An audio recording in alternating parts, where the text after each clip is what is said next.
The talk of jealousy between Grace Kelly and Jackie Kennedy, according to the latest gossip, was inevitable. The competition between the two women broke out into the open when Grace, in obvious imitation of Jackie's informative TV tour of the White House, guided millions of curious television viewers on a tour of Monaco. A few months before that, columnist Shirley Knickerbocker outlined the events leading up to what is said to be the clash. The charming candid pictures of vacationing Jacqueline Kennedy and the resultant goodwill are said to have started Prince Rainier to thinking about effecting an image of a new Princess Grace. This new Grace sounds very much like the old American Kelly of pre-royal days, minus, of course, a career. But the photos of Jacqueline, particularly those with Carolyn surrounded by local children, have, coincidentally, coincided with the activities of the new Princess Grace, who recently invited 40 Algerian children to vacation in Monaco. Now Princess Grace treks to the Monte Carlo beach with her children, unaccompanied by everybody else out of the pool whistle to clear the sands. Her subjects were more impressed, however, by her drop-in visit to the modest home of a typical family. She cradled the family's youngest in her arms, made housewifely conversation. Yes, public relations are certainly improving at the palace in Monaco. But previous to that, there were some rumored skirmishes. Some were serious, some were silly. At times newspapermen and columnists fanned the flames of any rivalry that might exist by printing far-fetched comparisons and contrasts between the two. Not that Jackie or Grace ever let on there was tension or envy. Ladies like Grace and Jackie don't do that. Skirmish number 1. Or, pictures don't lie, or do they? A photograph of Grace Kelly gazing adoringly at Jackie's husband, John F. Kennedy, is reproduced in a widely circulated book. Under the news picture is the kittenish caption, purportedly Grace's very own wistful words, "And I had to settle for a prince." Skirmish number 2. Or, the indecisive battle of the department store windows. In an open attempt to make window and store dummies more lifelike, the mannequin industry is turning to big-name inspirations. Among them, of course, are both Grace and Jackie. Mary Brosnan, head of a firm that produces elegant dummies, proclaimed last year, "Our latest success incorporates Grace Kelly's nose with Elizabeth Taylor's lips and eyes." Not exactly star billing for Grace to share a window and a face with Liz. Jackie, on the other hand, has been able to achieve protection from this invasion of privacy. For as Leslie Lieber wrote in This Week, one New York outfit came a cropper when they brought out a line of Jackie Kennedys.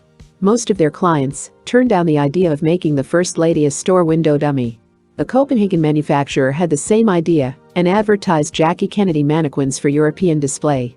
The United States State Department lodged a polite but firm protest through indirect channels, and the mannequins in question will soon emerge as Gina Lollobrigida. Skirmish number 3. Or, the eyes have it. The princess gave the eyeglass industry a boost by appearing in public wearing horn-rimmed glasses at the Monte Carlo Opera House, and while reviewing the Monaco Palace Guard. She revealed that she was nearsighted, and she set a new trend. Convinced by her action that princes often make passes at gals who wear glasses, thousands of European shopgirls for the first time gained the courage to put on their own spectacles in public. But Jackie had already set a trend in smartness in her choice of glasses. As Dorothy Kilgullen informed her New York readers, now you can buy the Jackie look in Cheaters. Midtown optical shops are doing a rushing business in sunglasses that look like the ones the First Lady wears when taking the sun. Skirmish number 4. Or, an egghead should brush her hair with an egg beater. All over America, women emulate the way their First Lady dresses, with delightful results. But it seems that in Europe the press is out to fan the flames of any rivalry that might exist by denouncing that look in favor of the Grace Kelly look. Hark, for instance, to the acid commentary of London Daily Express fashion editor Jill Butterfield as she predicted last spring that the Jackie Kennedy look was on the way out and that the Grace Kelly look would be in by summer. Kelly girls have hair that looks as if it actually grows on the head, instead of being whipped up there by an egg beater, Miss Butterfield meowed. The Kelly look is the look of tomorrow, while the smiling, hard-working American First Lady climbed on a fashion bandwagon which had been turning for quite a while before her grin and gaiety gave the pillbox hat, bouffant hairstyle, campus cute suit, and hot bright colors a new fillip. The Kelly look, incidentally, is defined as being mild and milky in color, featuring simple suits, skirts and classical drapes, which are easier to spend the summer in than the straight little tight dress which is the Kennedy uniform. Skirmish number 5. Or, wherever Jackie goes Grace must follow. The charge is that Grace insists on following in Jackie's footsteps. 7 lead boot steps would be more accurate, along the diplomatic trail. Grace made state visits to France, Ireland, Italy, Switzerland and the Vatican. But she hasn't yet caught up to Jackie, who has journeyed to all those countries, except Switzerland, of course, where Liz Taylor rules, and a touchy question of protocol might arise, and in addition, visited Greece, Pakistan, India, Mexico, Canada and some Latin American countries besides. Skirmish number 6. Or, my husband is more everything than your husband. Says Jackie about her husband, he always seems so right. Says Grace about her husband, his word is law. Skirmish number 7. Or, who said it originally, and who is the echo? Says Jackie, I'll be a wife and mother first. Says Grace, on the same subject, my husband and my children are my prime interest, and have first call on my time. Skirmish number 8. Or, the War of the Roses. Much has been made of Mrs. Kennedy's love of flowers, and her skill in arranging them. Chief White House gardener Robert M. Redmond reported, one of the first things Mrs. Kennedy said to me when she came into the house was to get rid of all the potted plants. The charming, casual flower arrangements, and, unlike her predecessor, Jackie put enough ashtrays everywhere, made a hit when the Kennedys gave their first White House reception. Grace replaced the palace potted plants with fresh-cut flowers after becoming First Lady of Monaco, and ordered that cigarette boxes always be kept filled. She, unlike Jackie, doesn't smoke herself, and that plenty of ashtrays be available. Gossips wondered aloud how she felt when Jackie ran her house the same way. Skirmish number 9. Or, last one in the pool, is a rotten egg. The way the publicity spotlight keeps focusing on the Kennedys' activities above, on, and underwater, you'd think that the new frontier was really the wet frontier, and that they'd first invented H2O. Now see what happened when Elsa Maxwell threw a fabulous costume ball to celebrate the opening of an indoor swimming pool at Monaco's Hotel Paris. As chronicled by writer Maurice Salito, Rainier disguised himself in a long black mustache and a hairless wig that made him look like a bald-headed Sicilian. Princess Grace put on a rubber false face mask, gruesomely ugly, and wore a floppy straw hat with fake hair braids dangling down. On her feet were 2 large flippers. The guests wined and dined and watched fireworks, and, at 4 a.m., began swimming. Princess Grace, reported Miss Maxwell, put on her flippers and swam like a fish, as did Prince Rainier. Skirmish number 10. Or, which lady is the movie star? Grace had to give up her career as an established film actress when she became First Lady of Monaco.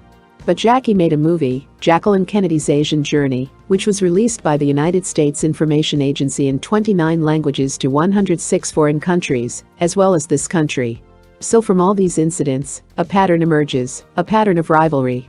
But for one woman, to try to emulate another is not, gossips and columnists to the contrary, the same as having one woman jealous of another. To compete as first ladies, as wives and as mothers, as beauties, as fashion leaders, as homemakers and home renovators, as hostesses, as unofficial diplomats, as devotees of culture, as supporters of charity, as devoted religionists, and as representatives of American womanhood does not necessarily imply jealousy. Let's put one of these alleged skirmishes back into context and see what it really amounts to. That photo of Grace gazing adoringly at JFK, with the insinuating caption underneath, Grace, and I had to settle for a prince. Now the fact is that the words Grace is supposed to have said were something dreamed up by a writer or editor trying to be funny. The picture caption appeared in a satiric book, Who's in Charge Here?, in which actual news photos were juxtaposed with far-out absurd quotations. Another example, news shot of Indian Prime Minister Nehru in a white uniform, below it the caption, Sorry, we're all out of cherry vanilla. But the photo itself, you say, how about the photo? You can't fake adoration, unless you cut Grace out of a picture in which she's looking adoringly at her own husband, and then splice it to a shot of Jack Kennedy. True. The news shot is authentic. It was taken. Grace did look at Jack that way. But the word adoringly, that was the gossip's word. It might just as well have been intensely, or lovingly or friendly, or nearsightedly. The photo was shot on May 24, 1961, at the White House, when the Kennedys entertained the Rainiers at an informal luncheon, and was reproduced on page 1 of Time, and on a full page of Life. Fine. But what about the look on Grace's face as she gazed at Jack? Let's say that Grace gave Jackie's husband a significant look. But what is its significance? The simple truth is that Grace and Jack are old friends. In fact, Grace is an old friend of Jack and Jackie. For it was back in 1946 that Grace Kelly had first gazed at Jack Kennedy, and at the time she was looking at a man who seemed to be dying.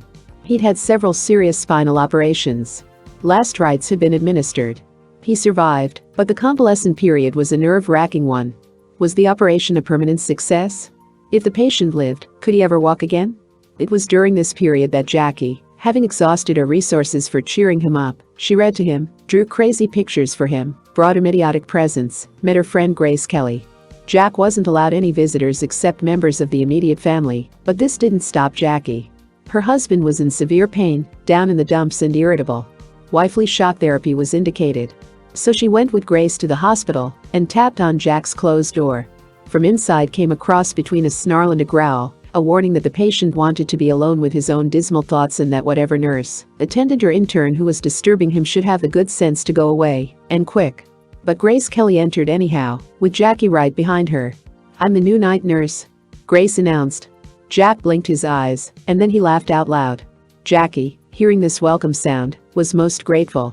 At long last Jack was able to laugh. Now she knew that somehow he was going to be all right. It was shared experiences like these, and an amazing similarity of background and outlook, that made these two women such close friends.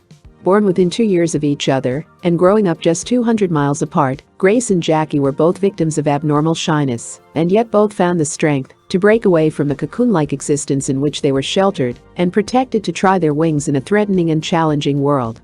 Grace was a slender, silent, sensitive girl in an energetic, outgoing, competitive, athletics-loving family. The Kellys in many respects resembled another famous Irish Catholic family, the Kennedys. Grace's mother, a leading athlete and an instructor in physical education at the Women's Medical College, had this to say many years later about her daughter. There was something different about Grace. She was a frail child and sickly. Frail, sickly and shy. Even after she mustered up the nerve to leave the cloistered finishing school world of Ravenhill Academy in Stevens and to strike out for New York on her own, where she studied drama, as a further assertion of independence she paid her way by modeling, Grace seemed scared of the world. John Cassavetes, now a successful Hollywood actor and director, but then also a fledgling performer, remarked at an American Academy of Dramatic Art graduation party, marking the end for both of them of 2 years of study, "That Grace Kelly's such a pretty little thing. Isn't it a shame she's too shy ever to amount to anything?" There was also something different about Jacqueline Bouvier Kennedy when she was a young girl. Her litmus paper-like sensitivity, her own special brand of shyness, were probably intensified when her father, whom she adored, was divorced from her mother. But her stepfather, country squire Hugh Auchincloss, was to provide her with a haven and sanctuary at his secluded Marywood estate in Virginia. It was, says playwright Gore Vidal, a relative of Jackie by marriage, a world of deliberate quietude removed from 20th century tension. It was a life that gave total security, but not much preparation for the real world, which burst on us as a great adventure, a big discovery.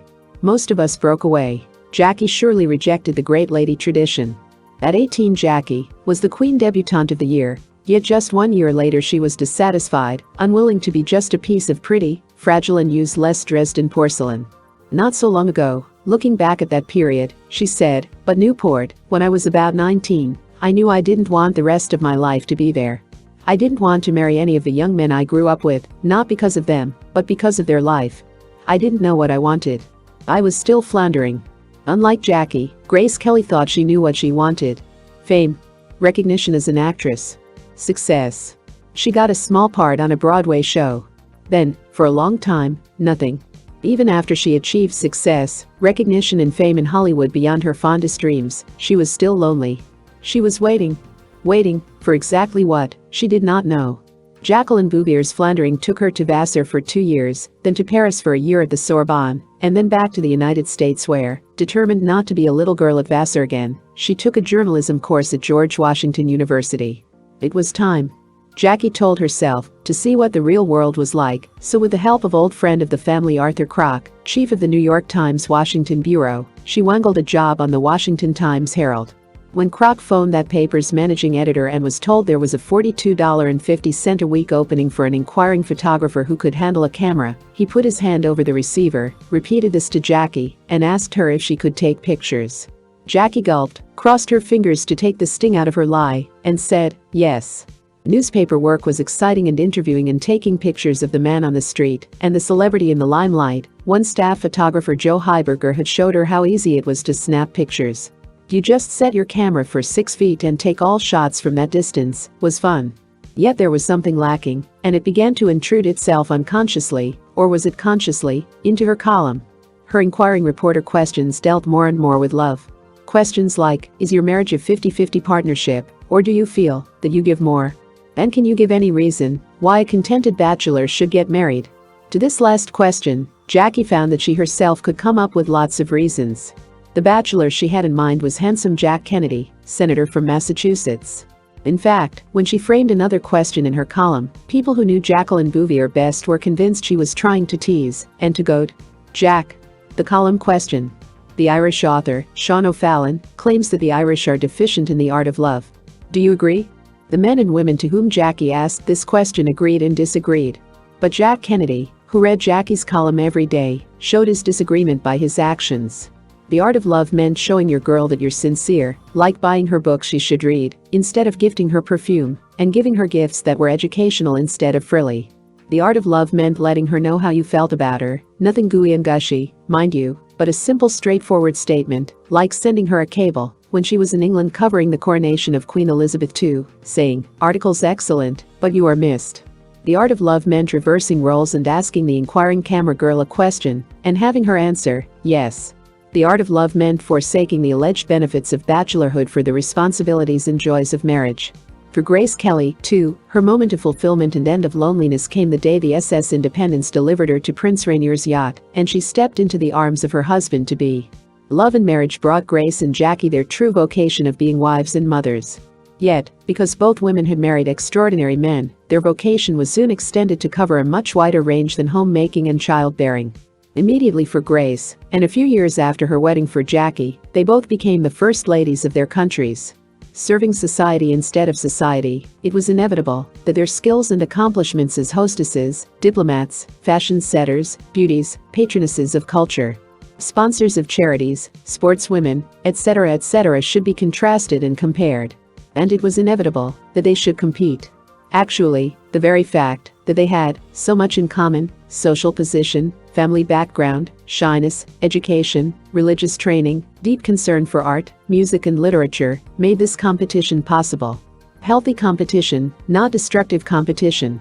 The kind of competition possible only between two people who deeply respect each other. Not the anything you can do I can do better sort of jockeying for position, but the what are you doing for your husband, your children, your country that I might adopt and adapt, and make my own. As for the gossip's inference that Grace Kelly might be jealous of Jacqueline Kennedy, as you can see, there is no jealousy. Only a coinciding of activities of two women who have a lot in common and a big job to do and want only to do it well. Photoplay magazine, June 1963.